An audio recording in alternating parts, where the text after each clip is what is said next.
Well, you won't believe this one. Hope you're all sitting down. This is going to get interesting. Welcome to the third video of the Blue Carbo Eatery. Foreigner in the Filipino food biz. What a trip. So, as you know, we're cruising along. Again, you can go on the internet and just do Blue Carabao Eatery, and you'll see it. There's many reviews on there. We had 5 monster big reviews. Plus, we got TripAdvisor, right? They sent us a letter there giving us a congratulations, you've earned a recommendation on TripAdvisor. And it says this is only given to 3+ rated properties will receive this TripAdvisor accolade. And so we were happy to get those stickers and we put them up there. And people, they went on TripAdvisor and gave us some very nice reviews. So, as you're going along, you have to increase your orders of some things. And one of them was soft drinks. Now in the Philippines, we have 2 major producers of soft drinks here. I won't get into any names so I don't get myself in any kind of trouble. And now we have, there's a few more smaller players, but overall there's 2 big players in this country. And you can see the number 1 is plastered all over the place, and number 2 is spotty here and there. So, we figure it out. If we have 2,200 people coming in, you're going to go through a lot of product. And so it was getting up to, and it's done by contract basis. You sign, you're in for a year, and then it's renewed. Well, I wanted, I wanted something back, because I'm in a position now where, you want my business, what are you going to give me? Nice position to be in sometimes. And so they came up with an offer for me. And I talked to number 2, and this is the offer number 1. What are you going to do? What can you do for me? And then so he gives us his offer. And then I take that and go back to number 1. So this went back and forth for about a week. And then finally, number 1 came and dropped 100,000 pesos worth of soft drinks off to our eatery business. Now, I got to tell you, that's a big help. You don't turn your nose at that. So we off we go, and this big help. But here in the Philippines, you'll have one of the things. It's not so much now, but before, everything was delivered on flatbed trucks with a drop side. The sides would drop down, and the problem is it's all glass bottles with the tin caps on them. So the guys are walking on top of this stuff. Needless to say, you're going to get damage, and you don't find out about it until after, you go to open it, or maybe it looks all right, but as soon as a customer takes it, then they got a cut lip, and you got to look after that. Like, we're on the front line. We don't, the company that makes it doesn't hear it. We do, because we're the ones selling it, the end user. So we get the problems. You should have did this, you should have did that. They don't know how it's delivered. And another big problem we had was because it's exposed to the sun, and it's very hot here. You're talking 32, 34, 36 C, and that sun's boiling, and so you get mold growing inside sealed bottles of product. Nasty, nasty stuff. And it was a lot of work too. They deliver it. Sometimes they're very dirty. They're running in the mud, the dust. So you have to clean each individual bottle and put it in the chiller. And then when the customer's done with the bottle, you got to put it back in the case. Then the case takes up room.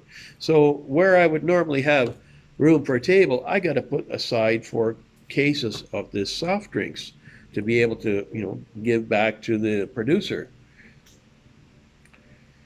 So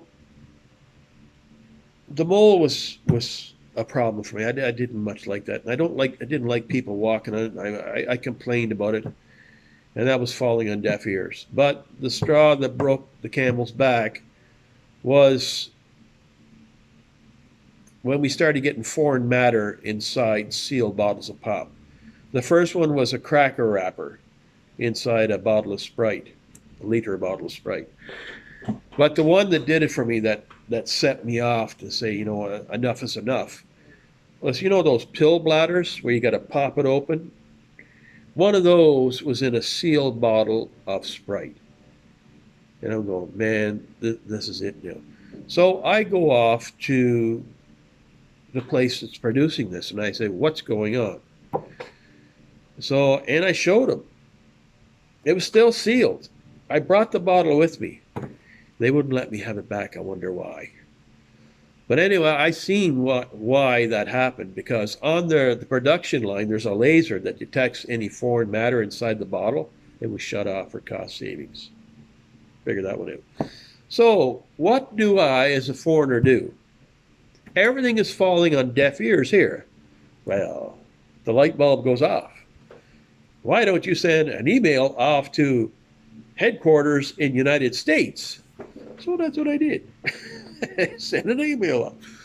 So off it goes. And about a month later, apparently the trip that this email took, it flew off to United States headquarters. It flew back to Manila, and then it flew down to Davao. And when it hit Davao, there was somebody who had a friend in a government agency that is responsible for health. I won't take that any further.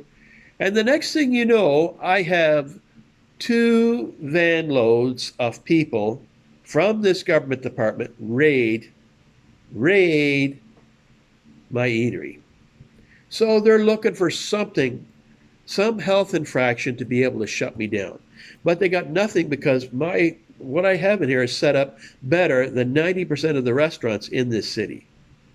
Better than 90% is what I got in here, the equipment that I got in here for food storage, and what my people have to work with to make sure food safety, it's down. So the only thing that they could get me for, they wrote me up for water on the floor by the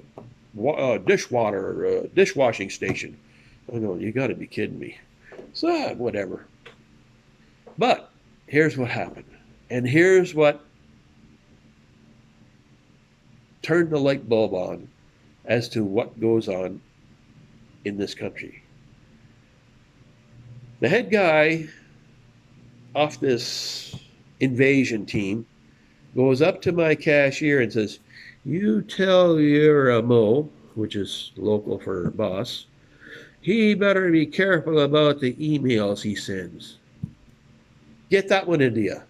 Woo! So yeah, that was a real eye-opener as to the atmosphere of doing a business in this country. So needless to say, after a while, I got peeved off, and I called up this #1 company, and I says, you have until 6 o'clock today to come down here and get your chillers, and if you're not down here, you'll find them on the street. Well, just as I was putting them on the street, the truck showed up to take them away, and #2 came in there, and I had their product in there. Now, #2 was not much difference in the delivery, same flatbed truck and walking on it. But I had no problem. There was no problems with mold, for some reason, mold, and there was no foreign matter in there. But the problem is just #2, people don't, it's not as popular. So how do I deal with this? Well, #1 had fountain style. They just brought these things out. So for me, that was a solution. It was like the soft drink was bag in a box. So you put this, pump, basically a big pump on top of a table, and you hook this bag onto it, and you just fill it up. You see them all over the place. That worked. It was sealed. It was out of the weather. It was delivered in a nice truck.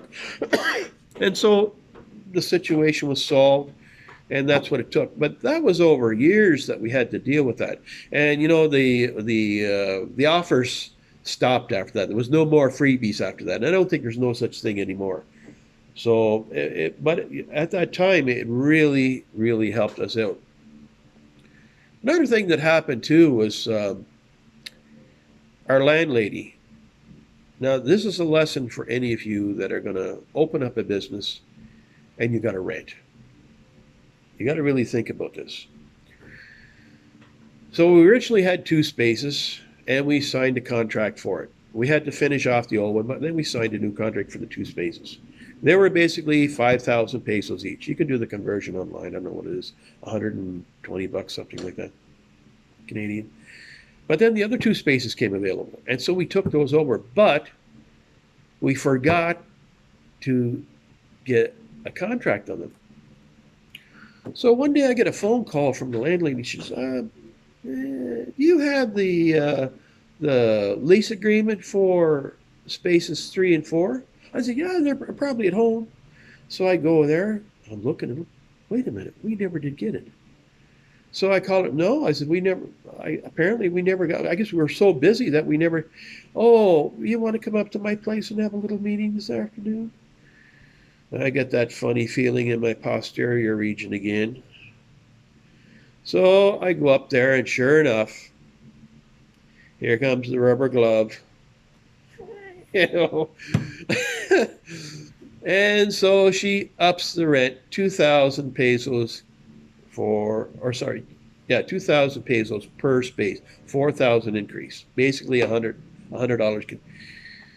So I hummed and hawed, and I didn't like it. You know, I says, there's such a thing as being good for your word, but she didn't care. She one of her many gods. You go in the house and she had a dungy idol all over the place. So one of her gods was money, of course, and she didn't care how she was going to get it. The sad thing is that we were in kind of a plaza deal. If you see the picture on there, if you go online, you see there's a plaza there, and there's other business. It's all food. The whole corner is all food. So these people would go in there, they'd rent 1 space, and they'd do the improvements to get it all set up. But in the contract, it said she owned it all. So there's no way you can make a go out of 1 space. So these poor people would only last maybe 2 or 3 months, because they'd pay for the first month, and then they got a first and last month. So you got 3 months.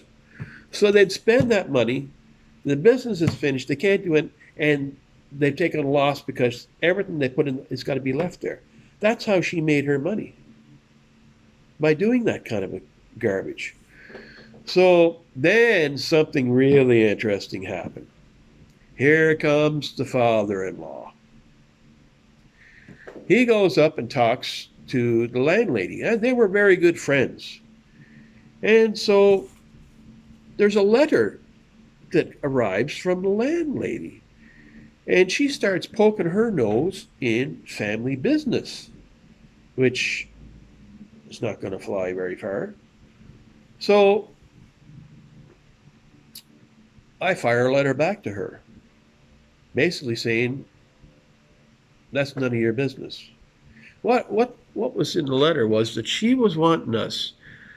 Now, the money that we give to the father-in-law is already gone. It's already gone. His wife got a hold of that, and that was gone with the wind.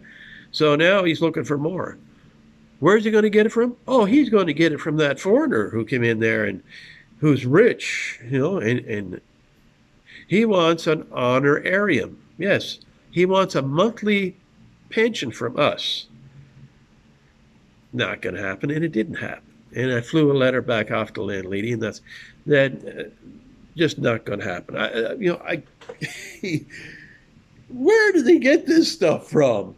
Is there a book here that tells you that of this stuff? Because I haven't seen it yet. I wish I would have seen it. Oh my goodness! Just when you think and this stuff continues to pop up to this day. It's unreal. So that's what makes it interesting, and you got to have a good sense of humor. Oh man, there's other stories in behind about why I didn't support the wife's father anymore, but I won't turn it into that because that's getting a little bit too personal now. But so yeah, so she jacked up the rent, and so but we had enough. We could absorb it. It was okay, and so we flew along with that. So things are still going, at this point, things are still going good. So I'll end it there. I hope you had a chuckle about some of the stuff because I sure did when it happened. And we'll continue with part 4 the next time. You folks, take care of one another. Bye.